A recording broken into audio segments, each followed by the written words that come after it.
The theme of this year's winter retreat is White Tara and the Four Immeasurables. White Tara is part of my daily practice, so I easily slipped into the self-generation practice, and it's lovely. It's very supportive, very nourishing, very nurturing. And although I've meditated on each of the immeasurables separately, I've never done a retreat on all four at once, so I wasn't sure how to proceed. And so one night early in the retreat, I was laying awake and I was just taking stock of my life, as you do in retreat.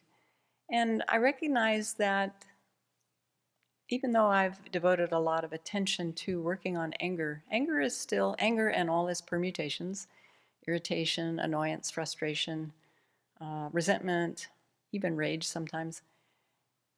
Anger is still probably the affliction that gets me into the most trouble. So I decided to focus this retreat on loving kindness and see where it takes me. In the past, although I've tried to schedule meditating on things for a certain period of time, like 3 weeks on loving kindness, 3 weeks on compassion, 3 weeks on joy, 3 weeks on equanimity, it never quite works out that way. So I thought, instead of setting myself up for not doing what I've planned, I would just focus on loving kindness for the bulk of the retreat and see where it takes me. And besides, in the Pali tradition, they say of the four, loving kindness is the prominent one. Although I think in the Tibetan tradition or the Mahayana tradition, we might say, or it might be said, that compassion is the prominent of the four immeasurables. It's interesting to note that the four immeasurables are found in all the Buddhist traditions. In the Pali tradition, they're known as the four Brahma Viharas, or the four Brahma abodes, four divine abodes. There are many ways that that term is translated.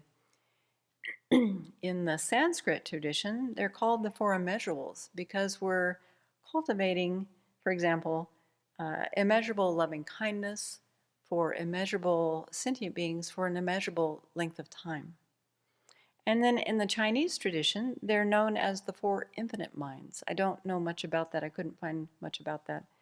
But it'd be interesting to learn more about how they practice the four immeasurables. The four immeasurables are also found as part of the Vajrayana.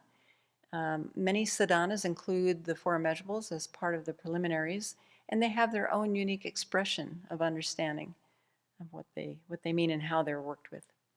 I found it interesting that on Wikipedia, good source, the Brahma Viharas are stated to be a pre-Buddhist Brahmanical concept to which the Buddhist tradition gave its interpretation. So rather than practicing these just to attain rebirth in one of the form realms, sometimes they're called the Brahma abodes, Buddhists practice them with the long-term aims of attaining either personal liberation or full awakening.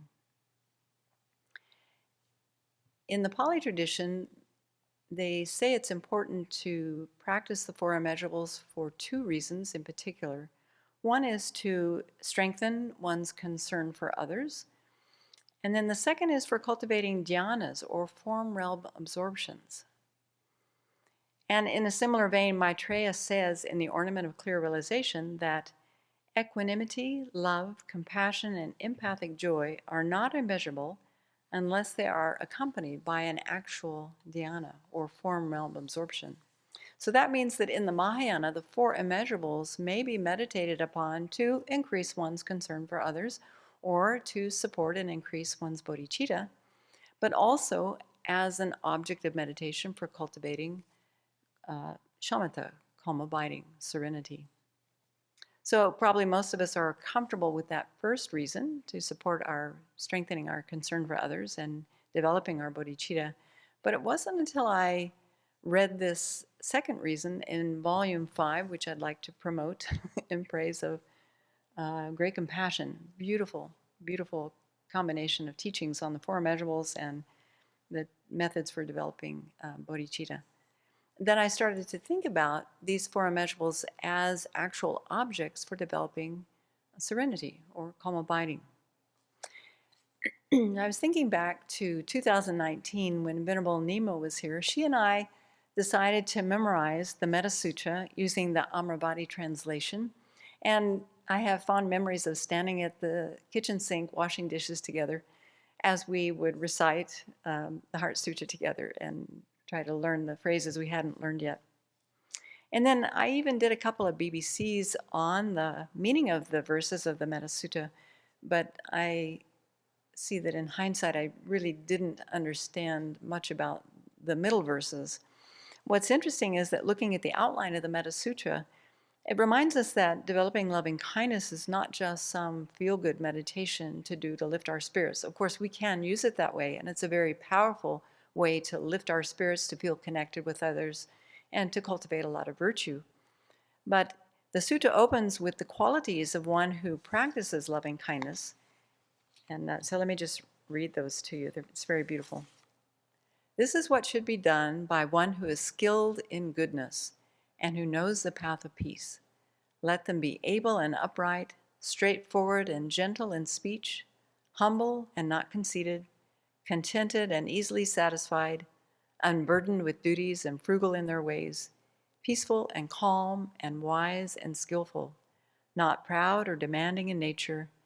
Let them not do the slightest thing that the wise would later reprove, wishing in gladness and in safety, may all beings be at ease. So that's just the first section. And maybe you can tell by reading this that this is a person who has practiced the higher training in ethical conduct. This person has some very good qualities. So that's a very good place to start in our practice of loving kindness, is first working on our ethical conduct. But then the sutra progresses to the training and concentration. And so it's highlighting here the different categories of people towards whom we can extend our loving kindness, and how to practice to bring about meditative absorption on loving kindness. And this is where cultivating the form realm dhyanis comes in. Now, I didn't understand this initially when I looked at this. It says, whatever living beings there are, whether they are weak or strong, omitting none, the great or the mighty, medium, short, or small, the seen and the unseen, those living near and far away, those born and yet to be born, may all beings be at ease. Let none deceive another or despise any being in any state. Let none through anger or ill will wish harm upon another. Even as a mother protects her life, her child, her only child, so with a boundless heart should one cherish all living beings, radiating kindness over the entire world, spreading upward to the skies and downwards to the depths, outwards and unbounded, freed from hatred and ill will. Whether standing or walking, seated or lying down, free from drowsiness, one should sustain this recollection. This is said to be the sublime abiding. So there's a lot in those verses about how one goes about extending one's loving kindness to more and more beings, and extending that extent of loving kindness so that one's loving kindness becomes stronger and stronger and stronger. And then the sutra concludes with a verse on the training in wisdom and how one's practice can lead to insight and to nirvana as presented in the Pali tradition. So the last verse says, by not holding to fixed views, the pure-hearted one, having clarity of vision, being freed from all sense desires, is not born again into this world.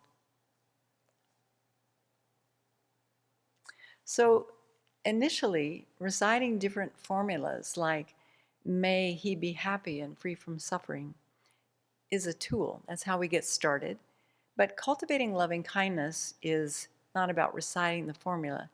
It's about sincerely generating the quality of that state of mind in our own heart.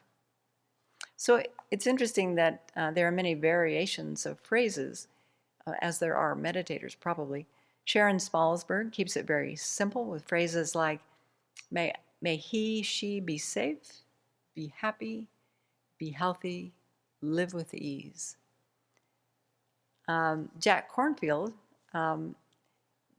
takes a little more poetic license, and this is the phrases that I prefer myself. May he be filled with loving kindness. May he be safe from inner and outer dangers. May he be well in body and mind. May he be peaceful and truly happy. And in Volume 5, Venerable Children offers these phrases. May she be happy and free from suffering. May she be free from animosity, affliction, anxiety, and live happily. And then, of course, we're familiar with the Mahayana's take on these, the extended version, which begins like, how wonderful it would be if she had happiness and the causes of happiness.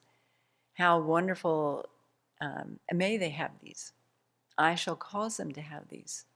Please, Guru Buddha or White Tara, inspire me to be able to do this. So in Volume 5, His Holiness and Venerable Chödrön write, making the meditation detailed and personal opens your heart to the experience of love.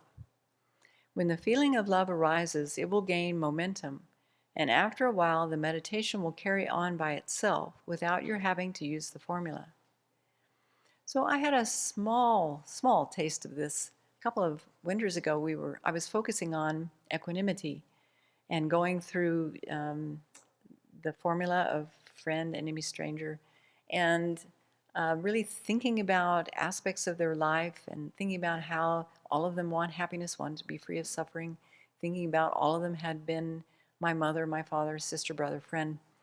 And what I noticed is that after a while, that kind of analysis just started carrying on its own. It was really exciting to see that.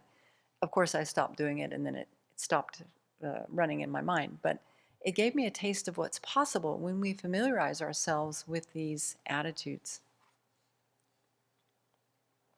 So what I found most inspiring in Volume 5 was a more detailed description of how one actually uses these four immeasurables to cultivate the dhyanas. I had never come across that kind of detailed information before, at least not from the Mahayana point of view. Some of the Pali commentaries do have this kind of information. But I encourage you to take a look in Praise of Great Compassion. Maybe we're not so interested in developing dhyanas in this lifetime, but it's good to know about them. We need to know all paths and eventually practice all paths as bodhisattvas. So we have our work cut out for us. Whatever we can cultivate in this retreat, and that probably won't be a form realm dhyana, but whatever we can cultivate will be fantastic, and conditioning our mind to see others through the eyes of love, compassion, joy, and equanimity.